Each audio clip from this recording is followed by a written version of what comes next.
জমি, এই জমিটা সাদিকুর রহমান ভূঁইয়া আমাদের ঈদগাহের জন্য ওয়াকফ করেছে। আচ্ছা, গত মিটিং এ আমরা আরেকটা, হ্যাঁ ও কিনে, আচ্ছা কিনে নিয়েছে, ওয়াকফ না, রাইট, ঠিক আছে।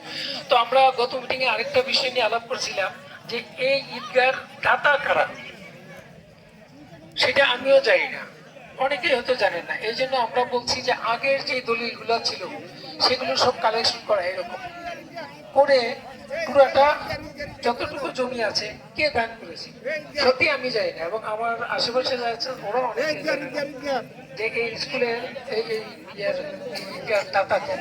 এই জন্য আমরা একটা উদ্যোগ নিয়েছি যে আগের জমির দলিলগুলা সংগ্রহ করা, তাহলে আমরা পরবর্তীতে জানাইতে পারবো যে কারা কারা জমি দিয়েছে। এটা খুব জরুরি দরকার, কারণ একজনে এত কষ্ট করে সেই সময় উদ্যোগ নিয়ে একটা করে দিয়েছে, কিন্তু আমরা ওদেরকে চিনি না। এই জন্য আমরা ওই উদ্যোগটা নিয়েছিলাম। আলহামদুলিল্লাহ পরবর্তীতে কথার সাথে এখন আমরা আবার চেষ্টা করব আরো কি করা যায়।